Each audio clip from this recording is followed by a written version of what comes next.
The Dorkening and all affiliated shows are not intended for anyone under the age of 18.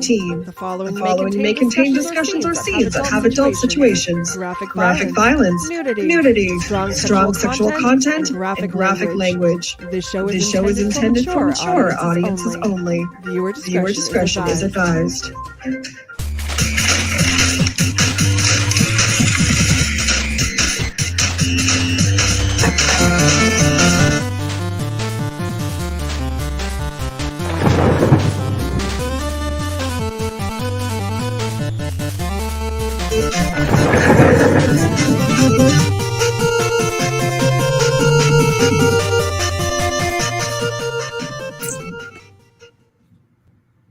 And we're live on another awesome episode of The Dorkening. And with us, as always, we have James. How's it going, my friend? Doing good. Welcome. Yeah. And we have an awesome guest. Would you like to introduce our guest, James? Sure. You might have known if you sat down and watched all of Cobra Kai. We have Han Soto is on the show with us this evening. Welcome. Calling from Colorado. We were talking. Good to be here, guys.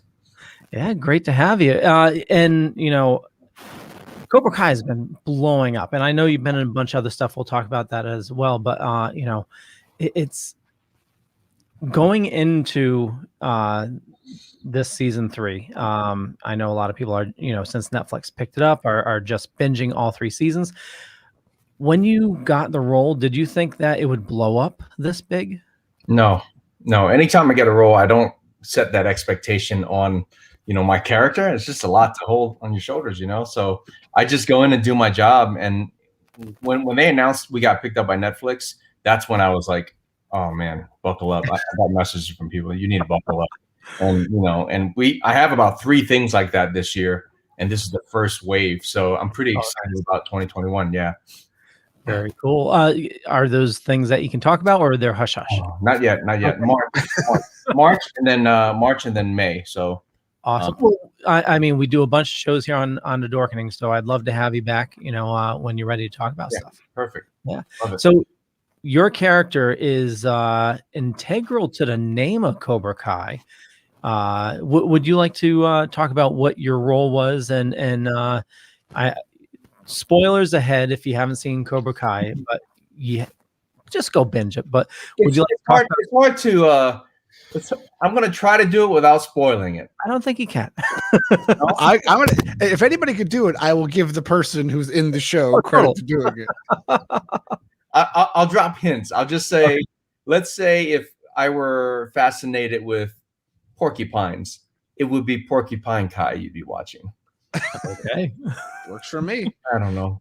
You can't do it without spoilers. I mean, look, yeah, I'm a badass dude on the show. I torture the guy that everyone thinks is the badass dude on the show. So that takes my badassery to the next level. Yeah, you know, they definitely, you know, turned Kreese's character around. You know, you know, he is a badass in the show, but showing, you know, where he came from, you know, and how nice he was, and you know what turned him evil, and that pit was holy crap. When they showed that was. Mm-hmm. I hate snakes to begin with, but oh my god, that was scary. Yeah, those are real snakes too. I mean, they were in the pit. Really? Oh yeah. They had their own tent on set, and they had the heating tent. It was cold in October, and they had to be kept at a certain temperature, their internal temperature. So they had snake wranglers there. I mean, it was fascinating. I'm not terrified of snakes, so that's a good thing. But yeah. I'm terrified of a little mouse, a rat, unfortunately. Well, anybody who watches the show has heard this story before, so I won't go that deep into it. But I actually, when I lived in Florida for a little bit, and when I came back to Connecticut, I lived in my parents' old farmhouse for a little while. And, you know, my dad's been passed for a while. So, you know, the upkeep was, you know, he hasn't been around the house to like stomp things around. Well, it turned out the house got infested with snakes when I came back. Oh, great. Yeah. So, I was taking out about a dozen snakes this summer. Oh man. Wow. Yeah. What kind were they? Were they like? Well, they were a mix between, they were mostly black racers.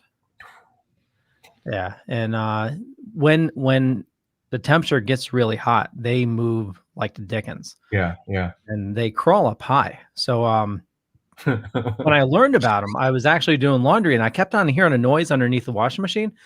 And finally, I shake the thing about, and I see something black underneath it, and I realize it's a snake.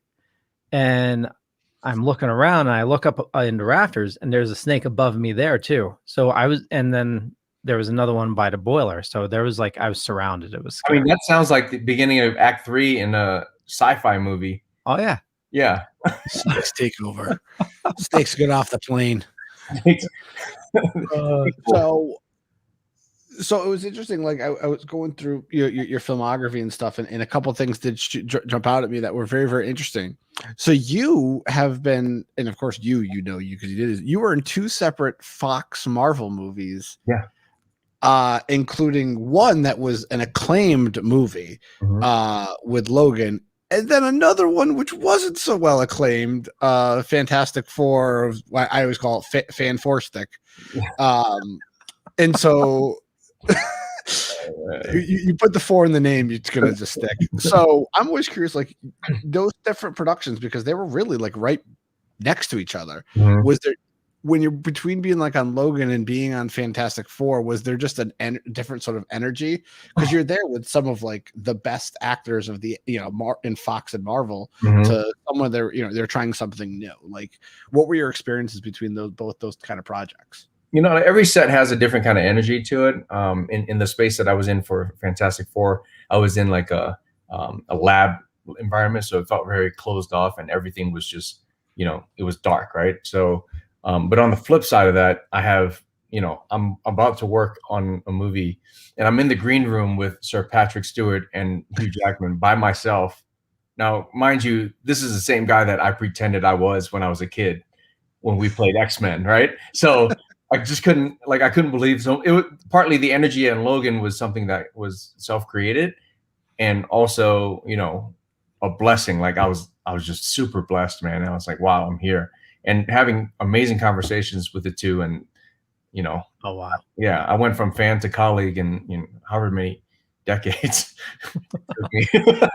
Yeah, I mean, you've heard stories that some of both those Sir Patrick Stewart and Hugh Jackman are some of the nicest celebrities that you'll meet, and they'll just talk with you for as amount of time. So, 100%.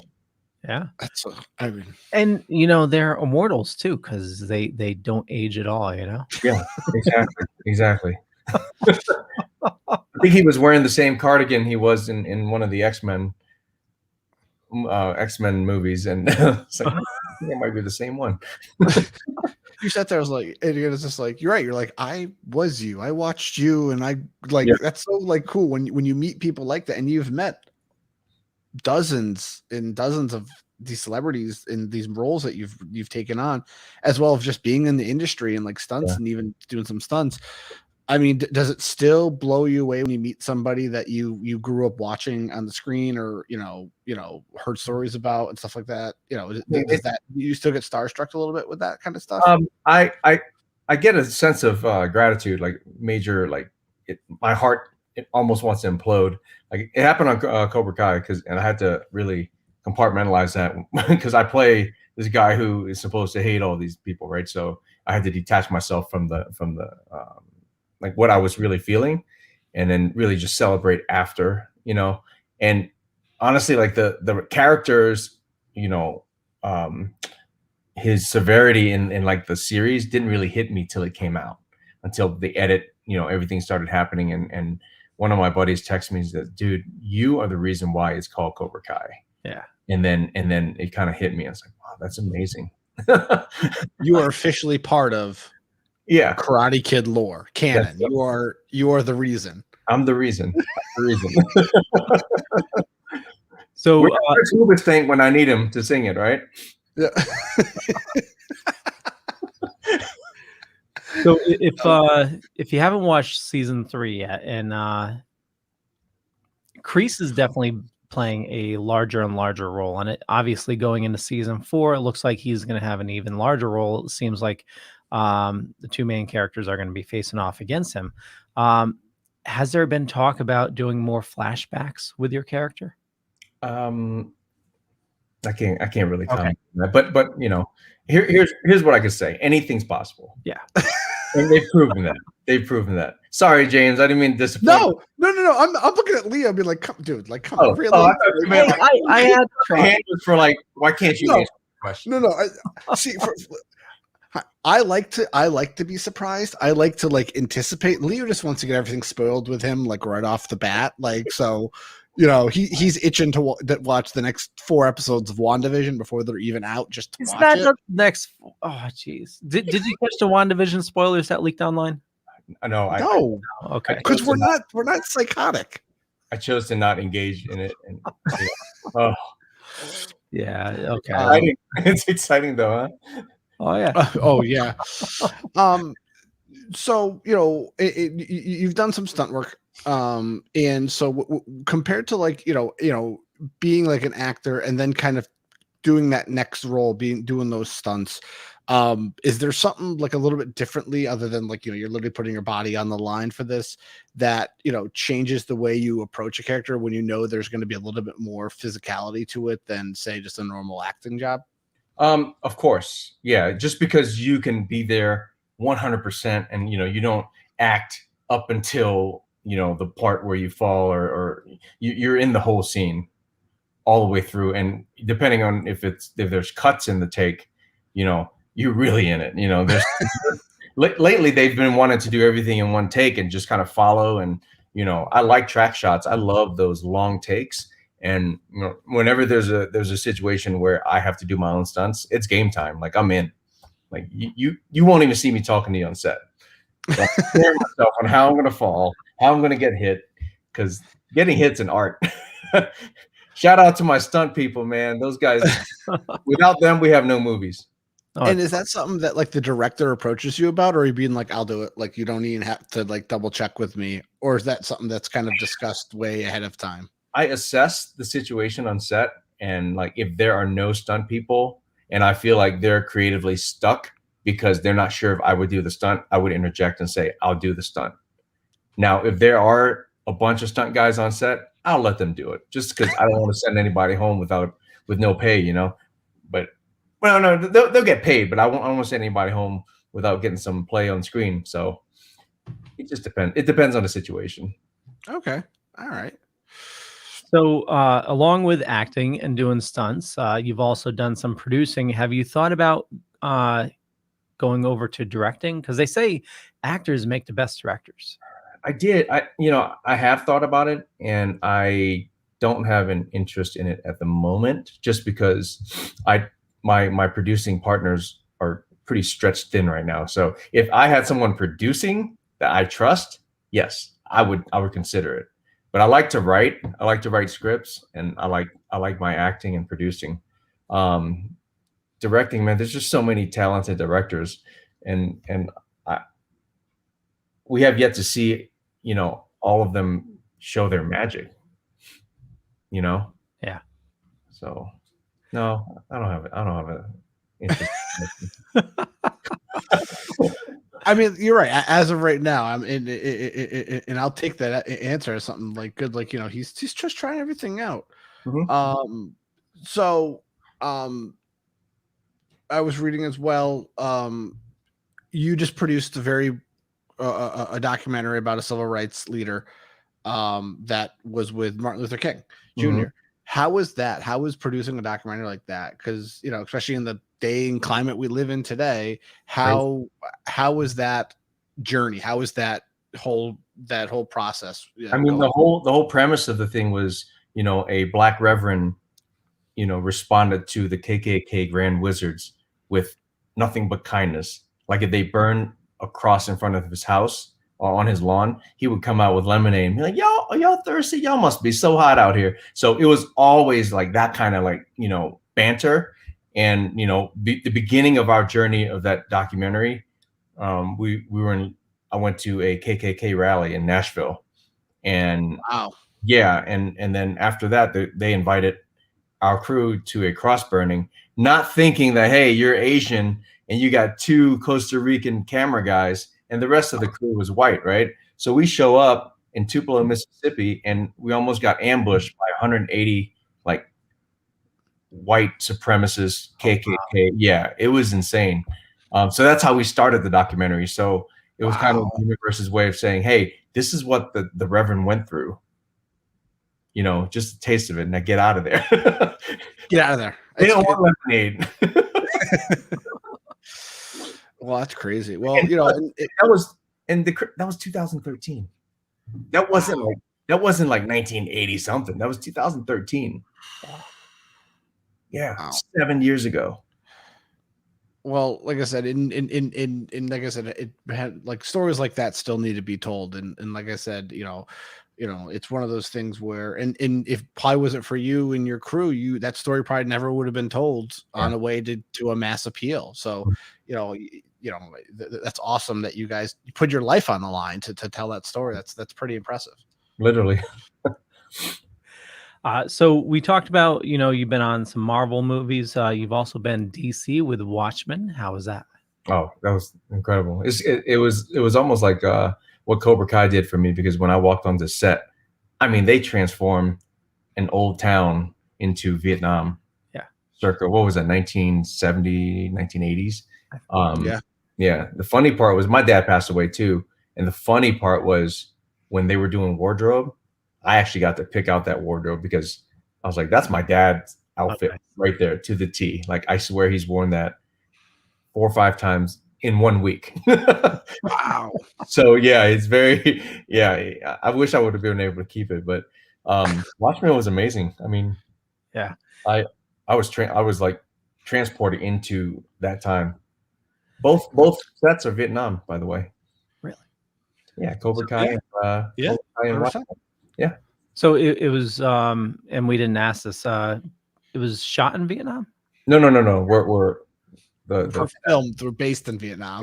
Well, I know based in Vietnam, but where was it shot? Atlanta. Okay. Both of those were shot in Atlanta. Okay. Seems like everything's shot in Atlanta nowadays. Hey, it's those Georgia tax credits, baby. I know we got a couple minutes left. James, did you have any other questions for the awesome Han? Oh yeah, definitely. So you know so I'm trying the best way to word this the best way. Like we talk about, you've had an unbelievable broad career. Is there something that you haven't done? Is there a character you haven't played yet that you would like to play, kind of moving forward, or an opportunity to play? You know, I know everybody wants the MCU checks. Everybody wants a check from the mouse. I know. But is that something that you would love to try to get into? I mean, that's a silly question, but like try to get into the MCU. Absolutely, MCU, and you know, I like to play like a genius character, just like someone who's super prodigy, super smart, but battles with the human side of it, of the depression, and you know, just to show people like, hey, you know, just because you're smart doesn't mean there's not a flip side to this. And you know, no one ever knows what somebody's going through, and I think that's, you know, I'm a big advocate for suicide prevention, so I think that's why I want to play those kind of characters, so we can shed light on that. Yeah, put them on the screen for everybody to see. Yeah, just lay it out raw, man. That's, you know, it is what it is.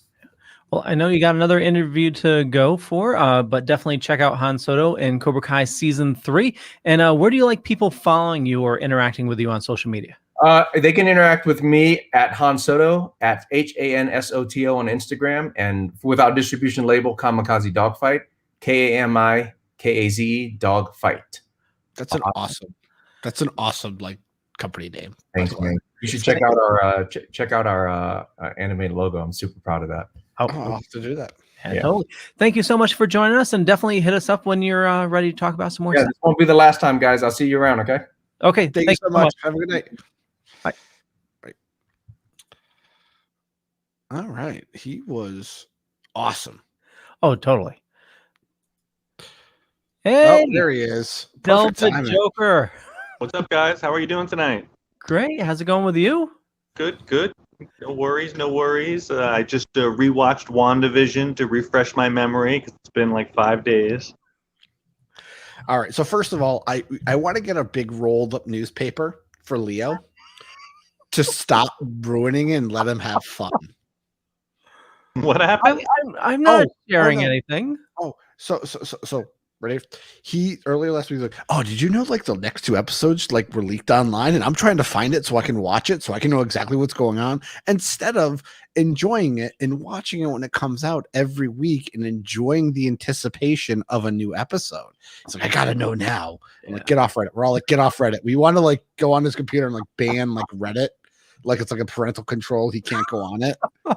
Come on, James. At some point, you're not going to tell me you didn't delve into something that you weren't supposed to check out. You had to. That's different. I was a curious young boy. Why is that different? I was a curious young boy, and I didn't have parental controls on my computer yet. But still, no, because what happens is, and I don't know if you've noticed this, but he'll be like, I know something you don't know. I can't talk about that. Like, because he already knows what's happened. So it's like, it ruins. Well, I don't know what. Okay, so no, I know. Stop. No, stop. I don't want to know. I don't want to know, exactly. Leo. To yourself. Nobody wants to know, Leo. No. I'm not saying anything, but to defend myself, it turned out it wasn't the next 2 episodes. It was just the. You know, when they start off an episode last time on WandaVision and it shows the clips from that. So that's what it was for like the next 2 episodes. Okay. Yeah. Leo, you have a problem. I know. I'm sorry. And it all started with the friggin' Star Wars prequels because when they were, I couldn't get enough. Yes. Blame the prequels. I know. Just like all the other fans. They had like webcams set up when they were filming. And I was like in all the forums getting all the pictures and. I'm not mad at you, Leo, because when Suicide Squad came out and there was all these things that were left on the cutting room floor and they had little shots of it, like Jared Leto peeing, saying he was peeing on somebody. Yeah. And I was all looking for all that stuff. So I'm totally guilty. I'm not mad at you. Well, great transition because Leo's terrible at them. I was gonna say that Zack Snyder teased the new Joker. Yeah, the Jared Leto. It's like a fuzzy. Looks like he's got long hair. Yeah, it looks like it's gonna be a whole. I mean, it's gonna be a different look too. It's been rumored. I mean, it just got rated R today. They came out as R. They confirmed the release date, and it's gonna be a 4-hour movie, which I'm kind of against because I like the whole like they're gonna break it over like 4 nights. So I figured it'd be a little bit more easily digestible because that's a marathon of a freaking movie to watch. Yeah, 4 hours is quite the episode. Yep, there it is. Yeah. Yep. It's definitely going to be a long watch, but I think it's going to be worth it. I mean, look at not Wanda. Wonder Woman was like 3.5 hours. So that was what Wonder Woman 84 was. We already had that show with that. We did. That was a tough watch. It was. I still enjoyed it, but it's I don't know. I've only watched it twice so far. So I think just the once that was good. Yeah, just one more time. That's one more time. A couple of times I've been tempted. I see it on the screen as offering it, and I'm like, yeah. Well, I always need to find something else. It's no longer available on HBO Max. Well, Yeah. Well, I wouldn't put it past him that there's another way to. There's another way. There's always another way. Yeah. There's begins with a P, ends in an Lex. Oh, what? Yeah, I don't access that, but I'm aware of that one. Well, and it's interesting too because he confirmed Martian Manhunter is going to be in it, which is interesting. Mm-hmm. And they confirmed who Martian Manhunter was like when the original one came out, and they were just like they just cut that whole subplot out of it. Is it going to be like the Supergirl Martian Manhunter, or is it going to be a totally different actor?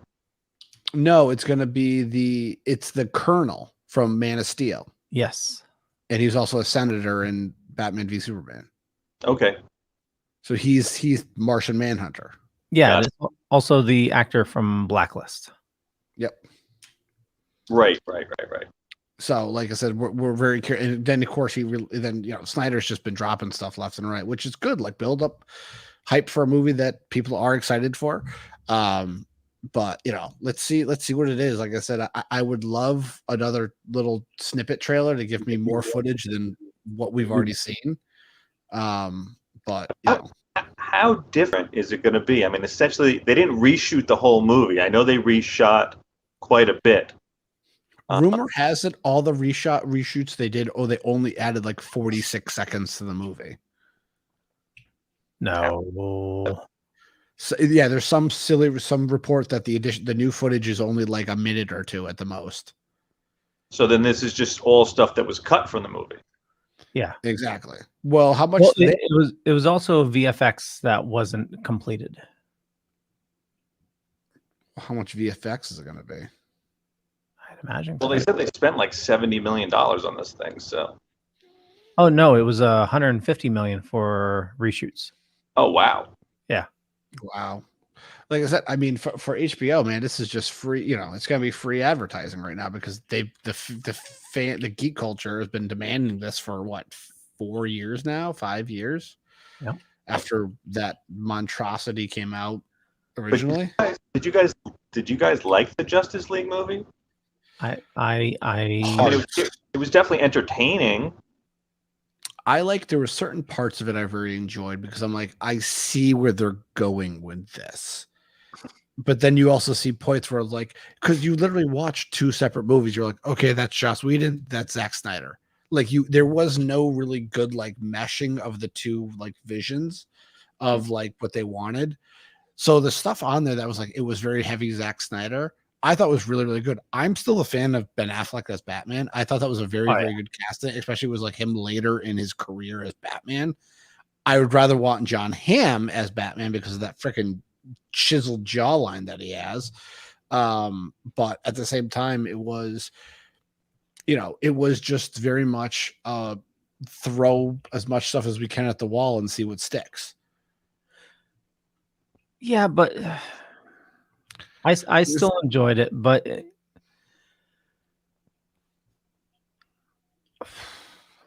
I don't know. I can't defend it. There's nothing, like I said, I saw it in IMAX. I was very excited. I knew it wasn't going to be fantastic because my expectations after seeing Batman v Superman were extremely low. Right. Especially after all the reshoots you heard and the reports that it was just a tangled mess of plot lines and they were trying to wrap things up and it was supposed to be two movies, but now it's one movie and they're trying to jam these, and you're not even going to see Darkseid is what they led up to. So the whole flashback scene in BVS means absolutely nothing. It was just like, okay. But again, it was visually, it was just stupid. Like it was just CGI on the screen, but again, I still like the people they cast in those roles. I don't regret. I don't wish it was recast. Like I said, I make a joke about Ben Affleck because I think John Hamm was a better pick, but Ben Affleck did it perfectly fine. I liked Ezra Miller as the Flash. Jason Momoa's Aquaman was fantastic, and he got better in his solo movie. Amanda, but it was one of those things like, okay, you see Aquaman's world and it's like, okay, well, that just got me excited to watch Aquaman. Like, tell me more about that story. Well, also the CGI of Superman's face, that was just friggin' ridiculous. They missed the perfect mark where they could have just added a goatee, put him in the black suit, and that would have been fine. He already shot black suit. You're going to see that in this episode. That was already shot. Yeah. But also like that right there just shows like the pettiness of Hollywood, and that's what like kind of made me pissed off more the most. That like I remember they were saying like I think Warner Brothers when they had to do the reshoots, they told like at that point Henry Cavill had the mustache for Mission Impossible, so they Warner Brothers like we will pay for the VX budget to put a mustache on him for the continuation of the movie. Like we'll pay for that. The studio will pay for it, and Paramount's like nope, he can't shave it. And they even said it was cheaper. It would have been cheaper for them to pay Paramount the money for the VX and Mission Impossible, and it would have looked 1,000 times better because you're adding something to the lips, so you already have the movements instead of erasing something that you can't tell that's there. Yeah, right. And the face needs to move if you're freezing all that out. Yeah. So I just wanted to say one thing that I firmly believe is the movie theater creates kind of like WandaVision, a distortion field where when you're in the movie theater, it's the atmosphere, you got the bucket. It really adds to the movie. That's where, Suicide Squad was enjoyable in the theater. You know? No, it was. What do you? No, they were parts of it. I was the first time I saw it in the theater. I won't lie. I was excited about it, but upon re-examining it and watching it other times now, it's still an enjoyable entertainment movie. But I was so engrossed in Harley Quinn. She did such a phenomenal job in that role. And made it her own. That was the key word. And she made it her own Harley Quinn. Right. And even though I did not love Jared Leto, what we saw of him, he's definitely my least favorite Joker of all time of cinema. Yes, Leo. The Little Things on HBO. Yes. Have you seen it? No, Harley was just mentioning that tonight. So Jared Leto's in it, Mm-hmm. and he plays such a creepy character. Really? Yeah, he plays like some Manson killer type of person. Okay. Manson family. Charles Manson. Yep. Well, no, Marilyn Manson in the news too. He's got some issues going on himself. I was like, not with Marilyn Manson. No. No, but going with you, like Suicide Squad, like I saw in theaters, but about halfway through it, I kind of was like, because that first third of that movie is just like one big music video, and that's what kind of turned me off a little bit about it. Mm-hmm. But I liked Will Smith as Deadshot. I didn't mind him as Deadshot. Like some of that casting was really, really spot on. Mm-hmm. But other characters are just like, you have no point in this movie. You're just there to kind of fill out the squad a little bit. Like, I mean, that's the point of the squad. The squad is disposable. Yeah, was that one guy had screen time for about 8 minutes, and that was it. Yeah, exactly. So do you guys know the story of why that turned out so bad? It was Guardians of the Galaxy. Well, so apparently they were working on the movie, and it was edited, and then they had the first teaser, which went over bad. Then they hired another company to do a teaser, and that went phenomenal. So they decided to take that company and re-edit the entire movie. And that company is mostly known for music videos. Oh. Yeah. Well, wasn't at that point in time, Dave. And wouldn't that be the issue too? Then Dave Ayers get like fired halfway during like the post-production anyway, or like he was like relieved of his duties. Yeah, so now there's a call for Ayers cut of Suicide Squad. I don't think that's going to happen. No. I think James, your Ayers cut is going to be what you see this summer with the Suicide Squad. Yeah, that's going to be so good. Yeah, with James Gunn. Ugh. I love how Marvel fired him. DC hired him, and Marvel's like, you can come back when you're ready. Yeah. So we totally veered off topic. Well, not really veered off topic. Joe, Leo, this is. Well, I wanted to make sure that we talked about WandaVision because it was. I know, Rich, you rewatched it, and yeah, I literally 5 minutes before I just finished the episode. So go ahead. No, so I was going to ask, what did you think? Well, I still love the episode. We briefly talked about this during our great podcast, Splash Pages, which you can find here on the Dorkening Network. Nice. Thumbs up. Cheesy, look at the camera.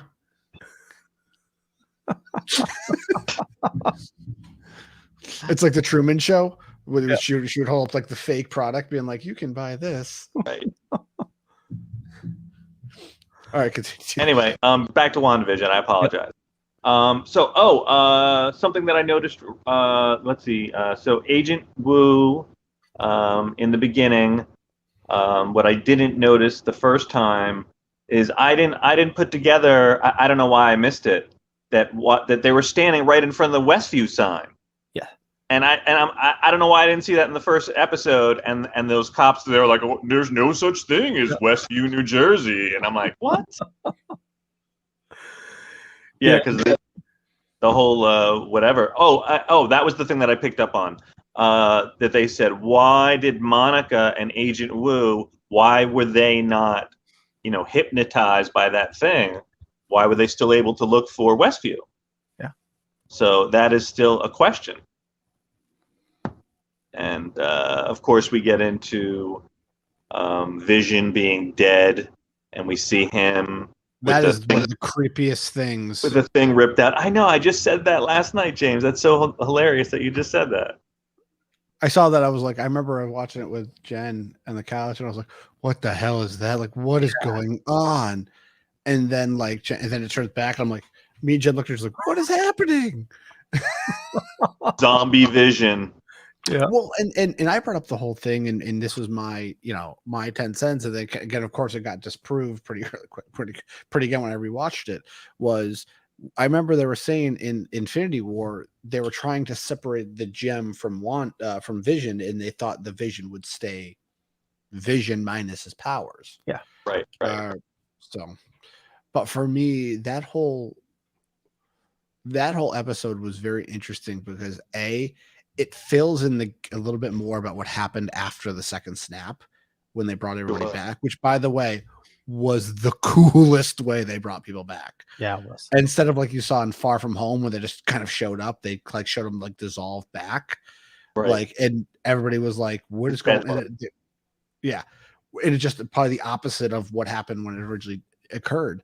But it was more of the how they showed up where they were.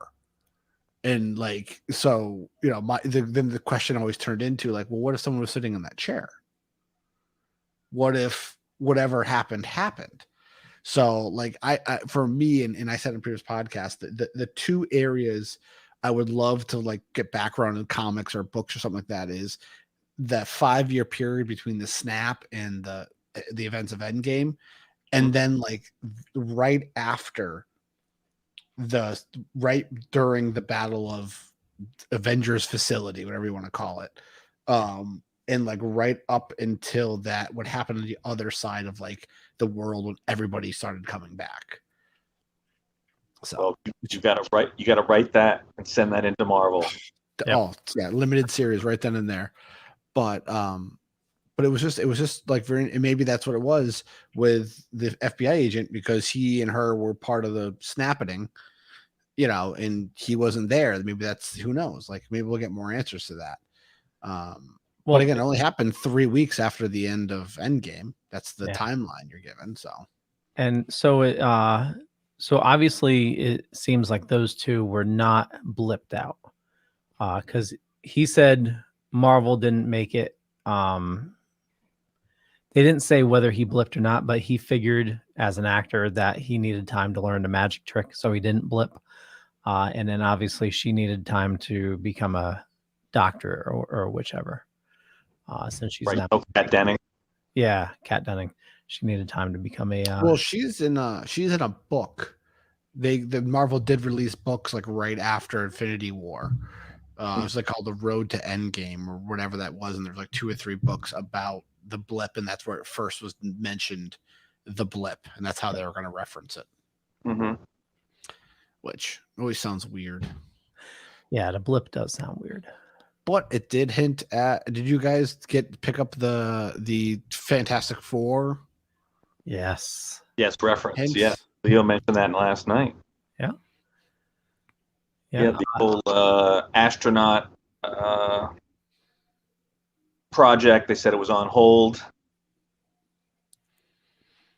and half of them haven't even come back yet. Yeah, they were speculating what it could be. Oh no, go James. I mean that would be a really interesting way to bring them into via Sword, and them already being in space, and they've already been in space, because that's what that hinted at is right. Since Captain Marvel, there was this whole other arm of S.H.I.E.L.D. and that was built. I apologize. Do either of you guys remember what the name of that radiation that Kat Denning found? It was HPCM. Yeah, it was cosmic something background radiation or something like that. Right, but I thought maybe the cosmic thing could also be, with the astronauts, Big Bang Theory. They talk about that kind of power. Well, also during the snap, that's how they were able to find Thanos, is because the snap irradiated some. Was it gamma radiation or what was it? The stones release gamma Yeah. radiation. There's gamma radiation proper. That's why the Hulk figured he would be the one to snap it. Yep. Sorry, Professor Hulk. Not Professor Hulk. So yeah, that's how they were able to find Thanos after he used it the second time. So you figure any astronaut in space and then being hit with that gamma radiation. Maybe. Yeah.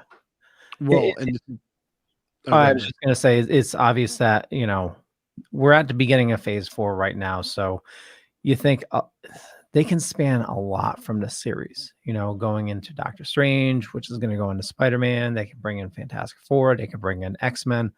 So they could use this as a jumping off point for more series.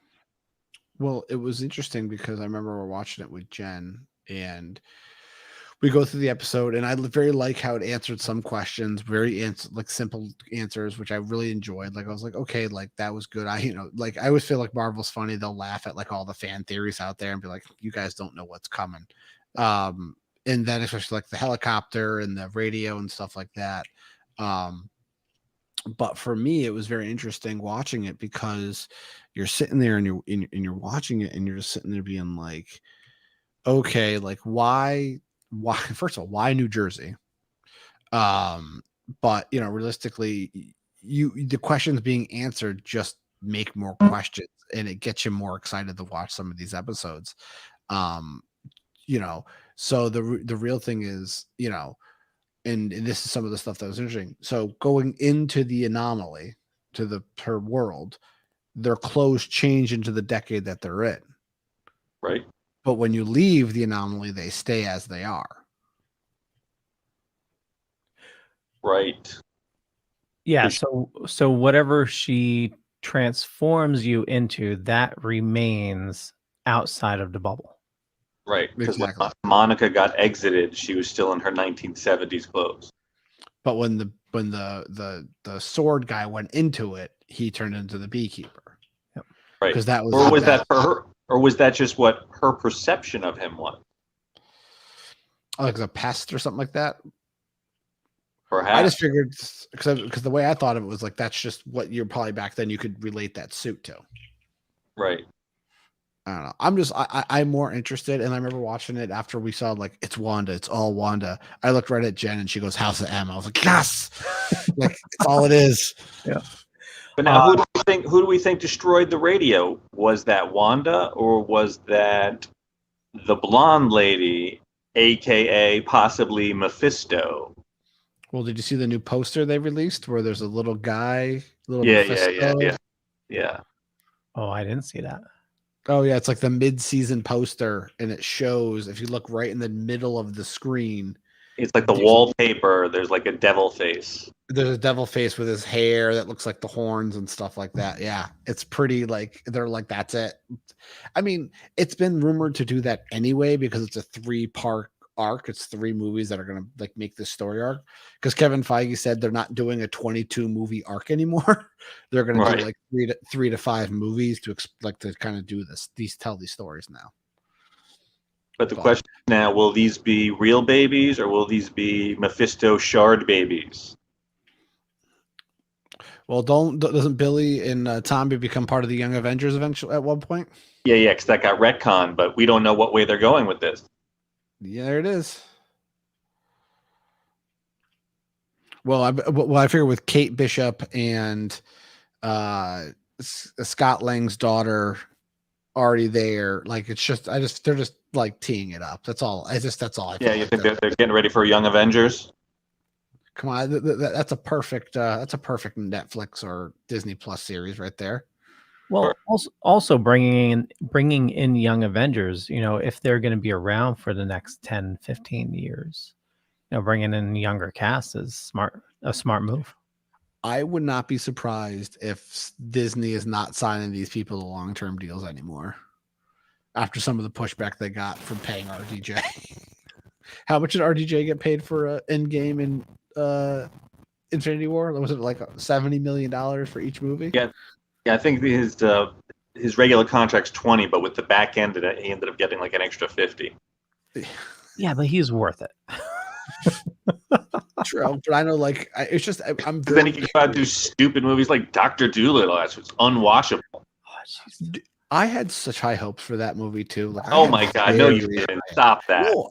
Oh, stop it! No, when they initially announced that he was doing a Dr. Dolittle movie, I'm like, okay, because you saw some of his goofiness in like Iron Man, and he's just he can be a funny character. Then they went to like this nth degree with it, and I'm like, I don't get, like, when I saw the trailer, I was like, you kind of got me a little bit on board still, but then, like, what accent did he have? Like, what is the plot of this movie? Like, I just wanted to bring up, in the 80s, he was a funny character as well, so he does have a funny side. Oh yeah, no, we're rewatching a bunch of the absolutely. Well, Air, the one with Lethal Weapon guy, Air something. Jordans? What? I don't know. No, they're like drug smugglers, or he's a drug smuggler. Con Air? No. I just watched that for John Malkovich because he's my hero in that movie. Yeah, he'll find it. No, like I said, for this week's going to be a very interesting week, because now, are we going to get parallel telling stories? Are we going to get the sitcom as well as the outside world, or are they going to start doing like one episode? Because there's only 5 episodes left. So is it every other episode we're going to get like outside world, real world? Like, is that what they're going to be doing? I'm curious. I think, well, going by the commercials and not the spoiled video that I saw. The Disney promos, yeah, I saw. I've even avoided those. Well, so I'm not a psychopath. We're still going to get TV, but it seems like it's going to be a mix between the two, because we see a broken scene with Agnes where she tries to reset the scene. And then you see Wanda sort of like bringing back reality, and she does like not the Malcolm in the Middle. It's the Modern Family. Modern she does, like, Family. Modern Family talk to the camera shtick. Yeah. And the movie was Air America, Mel Gibson, Robert Downey Jr. Oh, right. The young pilot finds himself recruited unwittingly into the covert and corrupt CIA airlift organization operating in Vietnam War era Laos. That is a funny title. That sounds like a ball of laughter. It was a good movie back in the day. There could be a bonus end episode, they're saying. Because for me, I would just love to know the deleted scene in which they shot for Endgame, but they never released, of Wanda stealing Vision's body. Your Rockstar guy is saying we may see that episode. Have you been watching the Rockstars? New Rockstars? No, what are you talking about? I thought you turned me on to that YouTuber. He like breaks down all the trailers. Was it no, James? No. Okay. I watch Nerdist. That's where I get the majority of my breakdown stuff. Check out New Rockstars, or yeah. And one of the scenes from the trailer, it looks like Wanda may be in a morgue. Mm-hmm. And they think that, maybe she's going to retrieve Vision's body. That could be a flashback scene. I still, like I said, I think she's still the red herring in this. Like, I mean, they've been pretty on point saying she's the villain, or there's something else going on here. And us, Marvel fans know that there is something going on here. Like, it's not just her. Because there's been, because like I said, even if you... To what degree is she controlling it? Is she controlling the barrier? Is she controlling the TV aspect? Is she controlling all of it? And how is she being controlled? Well, the only reason, and this is again going back episode, if you look at the character board, remember they built the character board? There's one, Agnes is on there with no driver's license, no information about her. Yep. And then the other one was Dottie, the blonde-haired girl. Remember, Dottie runs everything in this town. If you want to be good with her, you have to be good with her. There's not even a sheet on her on that board. And no Ralph. Agnes husband. Because you haven't met Ralph yet. Remember, they were just doing it from people in the episodes. Yep. But those are two people that had no information on there. And then it was the guy, in the third episode, him saying that, are they all dead? Or are they all kidnapped? They're all there against their will. And they've seen people like disappear. Because the real question is, why wasn't the beekeeper ejected like Maria Rambeau? And I don't know what happened to him. And we've only seen, we saw a little hint of Hydra, and we haven't seen that since. So could that still be right around the corner? Well, what did I see? Something from So Wizard? They posted something is like, the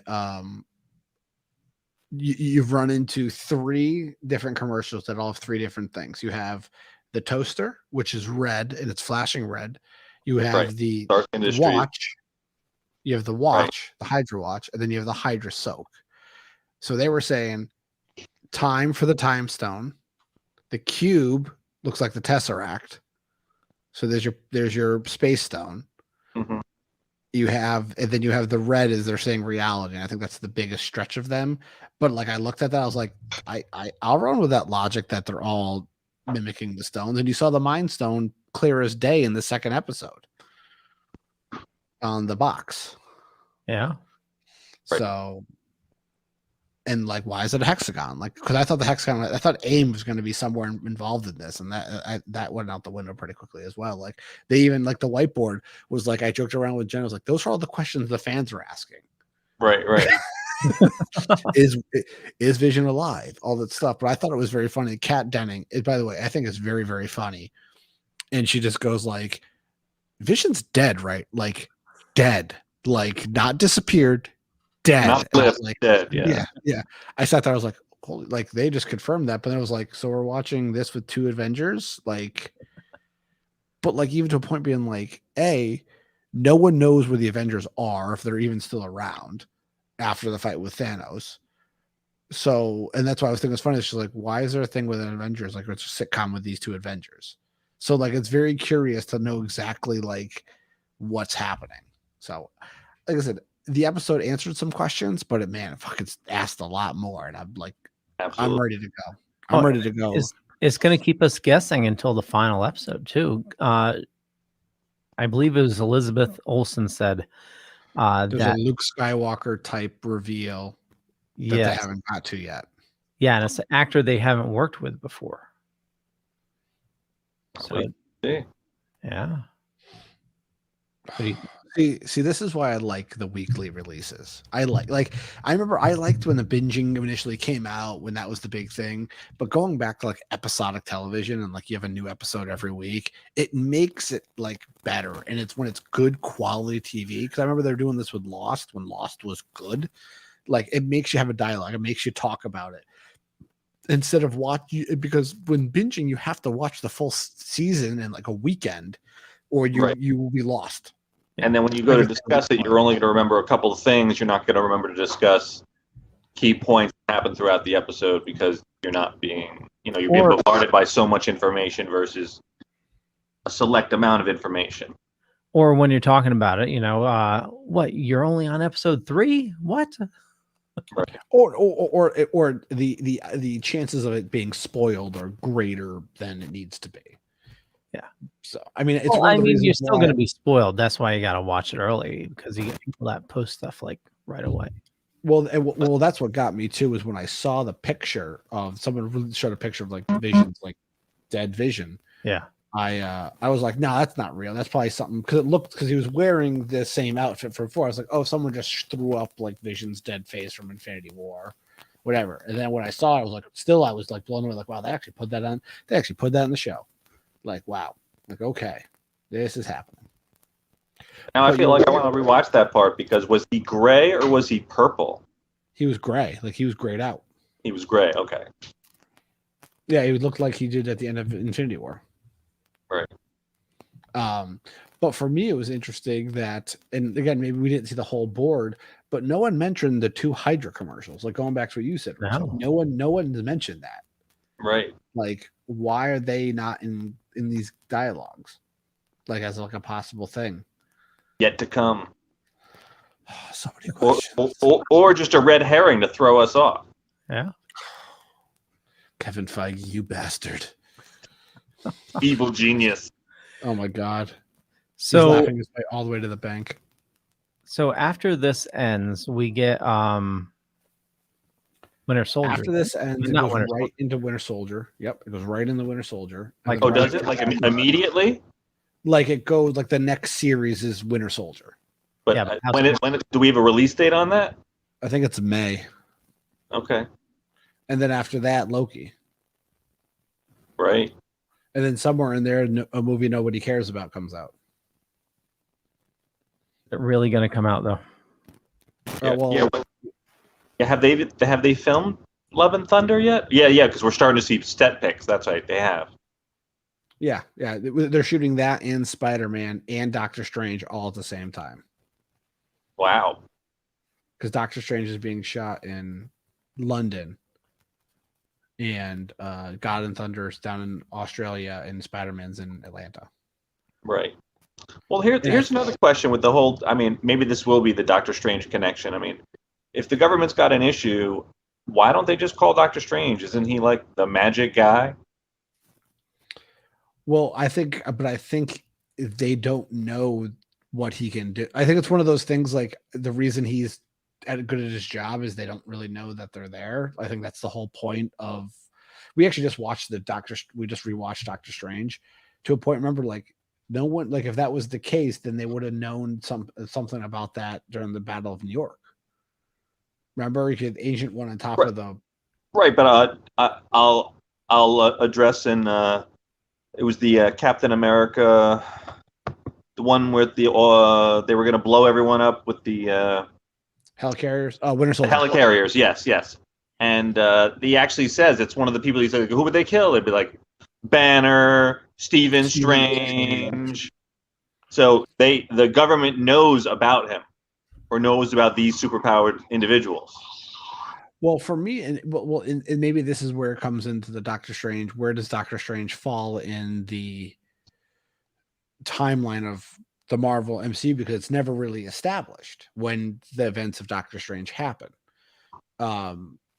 Because the only clue you have that Doctor Strange happens during Civil War is because they said there's a 35-year-old Air Force pilot who got injured in an experimental exosuit. Mm-hmm. Right. Cody wrote like that would be it was either that or it was either that or they said it was the pilot in Iron Man 2 that was in the thing that turned all the way around, like the 180. Oh, right. And so they were saying it's either one of those things because technically the events of Doctor Strange is like 2 years. He's in training for like 2 years. Mm-hmm. So like, and that's the thing, like that's what's interesting about that one movie is like it's kind of set away from because you don't know when those events happened. Right. So Falcon and the Winter Soldier actually starts March 19th. So it's right. It goes right into it. Wow. Yeah. And that one has to do with U.S. Agent and the Shield and the Thunderbolts or the Thunder Rosses. That's teeing that up. Oh, interesting. In Red Hulk, and that's only 6 episodes. Well, that's going to be done the series. Interesting. Yep. I can't wait. Just give me more. Just keep feeding me. Feeding me nerd culture. Oh, just if it's the quality that we're getting, I'm like keep going. Like just also give me more agent. Give me more of that FBI agent. He's fantastic. I want more of him in like the MCU. Oh, totally. Yeah, he's a great actor. So this also says Loki is May. Sounds about right. Yeah. Maybe my timeline was off, but yeah, they're literally boom, boom, boom, and then What If comes out this fall. That's crazy. The trailer What Ifs look great. Yeah, they do. Well, I love everybody's like, oh, we're gonna get Marvel Zombies, and I'm like, guys, Am I remembering correctly? They said Chadwick Boseman actually did the voice. I think they said almost every live action character did their voices. Mm-hmm. I think the only one who did it, and it's rumored, was RDJ. That he's like, I'm not doing it. Right. So, that's smart for them to get him, because we know how well the Avengers game, flopped, because they didn't have any likenesses, they didn't have any voices. well, the reason the reason why the Avenger game flopped was it also they announced it like 4 years earlier and didn't do anything about it, and by the time they announced it, the MCU was unstoppable. Yeah. And they never reached out to Disney for their input and to be like, hey, can you help us out, because that deal was brokered beforehand. Well, Leo, you're a video game guy. Did you get it? Did you like it? I did not get it. Actually, James is a game guy too. Okay. I played the demo. They had a demo weekend where you could play like a bunch of levels. I liked it. I liked the thought that went into the game. That how this event happened, and you have to kind of reassemble the Avengers, and you can interact with you can interact and do different things to grow your character and give you played as Miss Marvel, but once you kind of unlock Miss Marvel, you can play as the Hulk, and you can play the whole game as the Hulk if you want, or you can play the whole game as Iron Man.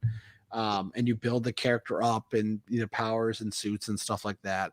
And the whole point of it was, and this is where I'm worried that it's not going to do, was they have like a year worth of free DLC coming out, where you're just going to keep growing the story and adding new characters. Like they just added Kate Bishop, the Ant-Man's in the game, and some other characters are in the game that you can unlock, and there's whole storylines and missions and all this stuff going on. And now they're talking about get rid of it. I'm like, that's like an ambitious goal. Like I wish other stories would do. Like, yeah, we're going to put this game out there. And again, it doesn't help that there was a pandemic. That doesn't help anywhere. And I'm not saying like everybody's home, everyone should buy it, but it just really wasn't really well marketed, because when the Avengers, it's sad to say, like, not sad to say, well, I could say sad to say that the people automatically go to the Marvel like cinematic universe, where there's been unbelievably great representation in the comics and other forms of media. I've actually just started watching the Disney Avengers or the animated Avengers TV show. Oh yeah, yep. Sure, yeah, great one. Which is very well drawn. Like I stumbled upon it because I was on like Facebook. They had like when they fought Thanos and stuff like that, and like I was like, "Ooh, I'll watch that." And then I was like, "Ooh, that's on Disney Plus. I'll watch all those." And it's like really, really well drawn. It's really, really well acted. So like, and that was the thing. And they just tried to, I'll give them credit. Square Enix took a shot and they swung, and they hit a little dribbler up the first base line. Like it really wasn't a home run, which they wanted to, but they still made a profit. But now they're shutting everything down. And I'm like, guys, like, just then if that's the case, just to release everything you have, because I wanted it to be like a comic book that you just keep adding issues and storylines, and the whole game is about the Avengers were replaced by AIM and Mordok, and they were pulling the strings, and and they were talking about after that the Avengers are back at the end of the game, and you're gonna have Hydra and Red Skull and all these other Doctor Doom and all these other villains and all their own storylines, and you can just interact. And I was like, that's awesome, like that's so cool. And now we're not gonna get that. Nobody bought in. I mean, it was 20. I mean, it was, and this is where it gets sad. I bought a game like 2 weeks ago, and I told Jen, I was like, I'm gonna buy a new video game. She's like, okay. So I go to GameStop, and I was looking for a used copy of the Avengers, because I was like, I'll buy that and put some time into it. It was on a used copy was like $5 cheaper than a new copy. Well, that's kind of. But I was like, first of all, I know the game didn't do well, so like, first of all, it shouldn't be this much money anyway. But then I saw the Star Wars Jedi Fallen Order for $10 cheaper. And I was like, I haven't beat that game yet, and I like that game, so I'm going to buy that game.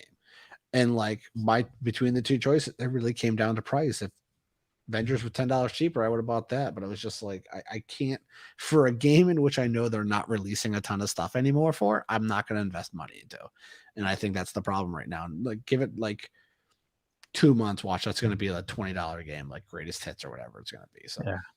Well, the Star Wars game was on sale recently as well, and that's when I picked it up. I still haven't played it though. Which one was that? Star Wars game, Leo? The Fallen Order. Okay. I still also Control. I still haven't played. I picked that up recently. Yeah. I'm still playing Cyberpunk. Yeah, for me, I'm just May 14th can't come any fucking sooner. Oh yeah, nice segue there, James. Well, you teed it up. I just kind of swung at it. No. So what's happening? Mass Effect Legendary Edition got a release date, and they released a ton of information about it and exactly what they did and what they upgraded and the controls and everything. And I'm ready. I'm looking forward to playing it. And there's actually a $150 collector's edition where you can get a 1-for-1 replica helmet of the N7 helmet from the game in the box with like art and stuff like that. That I am.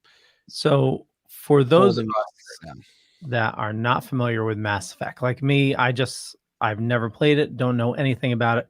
Sell me on it. So you play as Commander Shepard in the distant future, in which humans have finally discovered what they call a Mass Effect relay. And a Mass Effect relay is basically a relay that helps you, that was built hundreds of millions of years ago by unknown, but they helps warp drive basically through the universe, and they start interacting with everybody in the galactic community. As Commander Shepard, you are thrust into the role when they find, digging on the planet Mars, these ruins that for an alien race called the Protheans, I think I've said that right, in which they warned of a coming apocalypse from a group of aliens called the Reapers.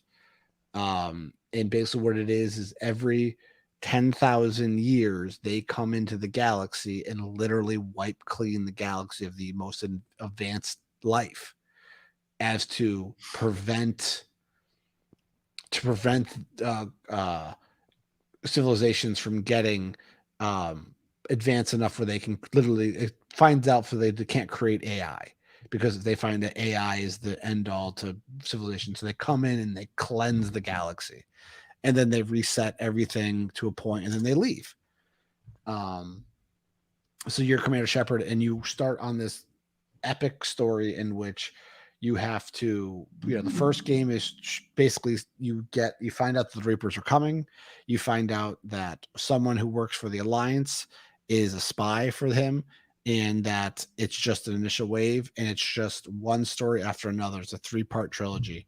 And this is one of those games where your actions can affect the outcome of the game all the way through all 3 games. So you have unbelievably hard choices to make. And this is where you can romance anybody on the crew you want, which was very back when Mass Effect came out. It was a huge, like, it was on the news, like there was nudity in this game, and it promoted like sex. And it's literally like the only way you get there is by having a romance. You have to build a relationship with certain characters. And depending on there's always there's a couple moments in the game where you have to make a decision who lives and who dies. And these are far into the game where you've built a relationship with these people, both in the game and just watching the story, that the game's not making the decision. You have to make the decision. And depending on who you pick and what event you choose has ripple effects in the other games, because it will reference that choice. Oh, wow. And what's the gameplay like? What's like third person? Third person, is it real-time battles? Or... No, it's like it's a shooter. It's an action shooter. It's like an RPG. It's the best. It's BioWare. So it's an RPG. You build up your character. You have good choices and you have bad choices. If you look at my tattoo, it's actually the Mass Effect tattoos. So you can make good choices or bad choices. And depending on the choices you make is how you're going to perceive in the galaxy. You can be an evil person and kill everybody, and your character will have red scars and red eyes because you're just an evil character. Or you can be a good character and people like respect you and talk to you and give up information. And it's like you can walk that tightrope, and they give you. And the great thing about the game is it's story driven, so they make you make choices. It's nothing that you can't just avoid the choice. Like the game literally comes to a point being like, you have to make this choice. So I got into it at Mass Effect 2, which is the better of all three games, actually. So it goes 2, 1, 3 is the way, like the best game order. So the one coming out on the 14th is a culmination of all three games? All three of them. So you can literally play Mass Effect 1 into Mass Effect 2 into Mass Effect 3. Okay. And then at the Video Game Awards, they announced there's going to be technically a Mass Effect 4 coming out soon. So did they upgrade the graphics for the other? All the graphics been upgraded. So Mass Effect 1 had the most upgrades because they upgraded the controls to make it more unified with the other two games. The HUD has been upgraded to be unified with the other two games. A lot of the character commands, stuff like that, but they refreshed it up to 4K. They kind of cleaned up the bugs. They kind of smoothed out the edges. But they did a lot of work on that. You're also getting all of the 40 plus DLC automatically installed in the game. So it's definitely they've been hinting at this game for 2 years. And I'm kind of glad that cross-platform. Yep, it's on PlayStation 4 or 5 and Xbox One and Series X. So, and I think it's coming out for PC too. There was talk of them putting a Switch version out there, but I don't think it got past development. But and one of the things is they did remove some of the multiplayer action from Mass Effect 3, which is I didn't really like. But it's a really good game. I think I've beat Mass Effect 2 5 times. I think I've beat Mass Effect 3 4 times. Oh, wow. Yeah, it's a good game because you can make your character your own, but like you can play it has high resale value because you can play the game and make different choices and see how they affect and see if you can get a different ending. Because in the second game, it all leads to this end. Depending on your actions throughout the game, your last scene, your last battle, your last act of the game, you have to command people and you have to tell them to do certain things to have the whole team survive. If you didn't do their loyalty mission, if you didn't upgrade the ship properly, if you didn't upgrade their powers correctly, if you just ignore them in the game, they will die. Like I have the walkthrough on my phone, so I have it, so I can know, because I'll tell you, like, if you pick this guy, this person has to crawl through the vents. So you got to pick one or two people. And it's out of two people. They're like, well, if you do this person, are you loyal to them? Yes. Okay, then they'll survive. If you pick this person, are you loyal to them? Yes. This guy probably won't survive. Like, but they might survive if you didn't do something else. So everything's like super woven and inter like connected with each other. It's very enjoyable if you like that story-based gameplay. That's crazy. Oh, I can't wait. Oh my God, I can't wait. So are you going to get the big pack that comes with the helmet? Don't tell my wife.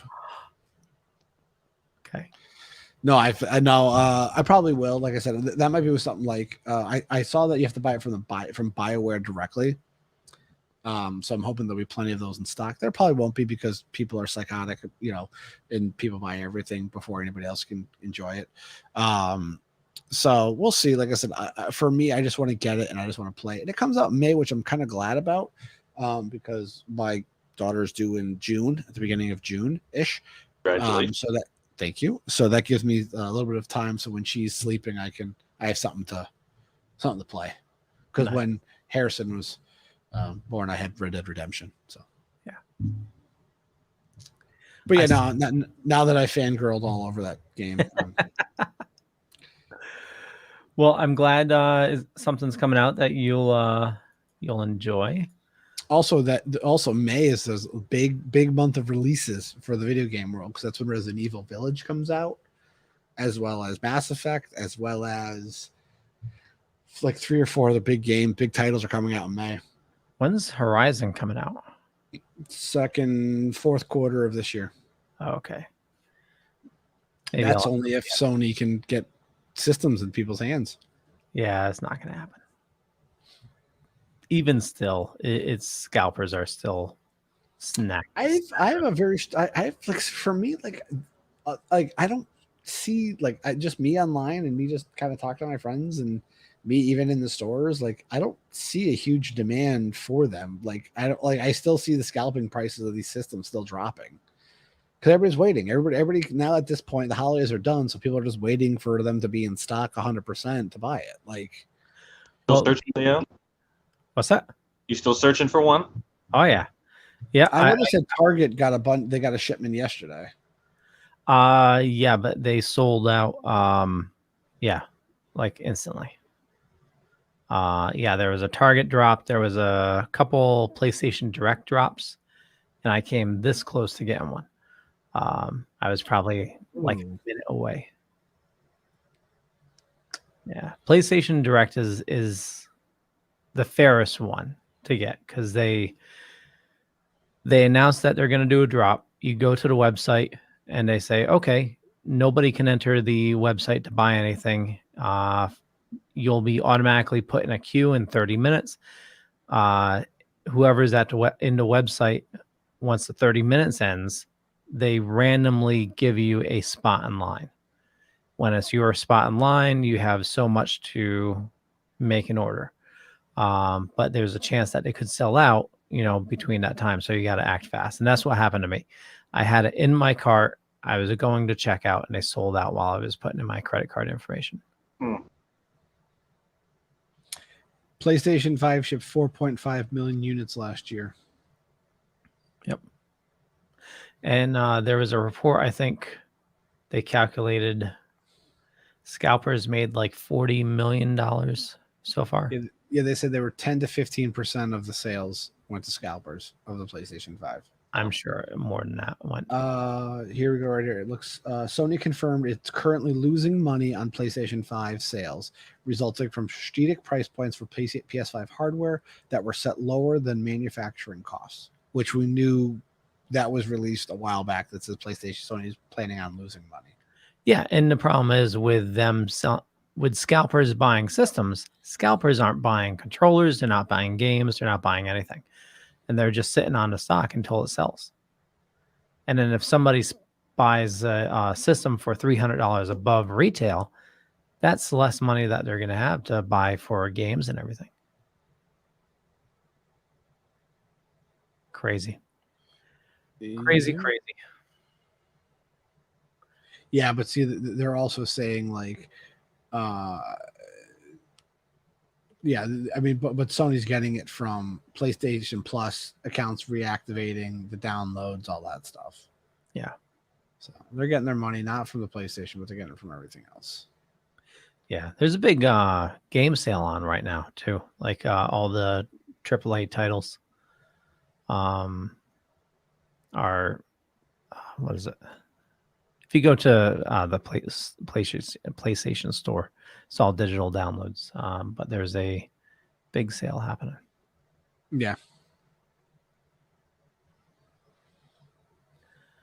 Okay. Well, I think we covered anything else you guys wanted to cover before we wrap it up. I got nothing on the agenda. Okay. I talked about my things. Yeah. I mean, the only other thing was the Justice Society World War II is coming out. And I don't know about the artwork on that. We'll see.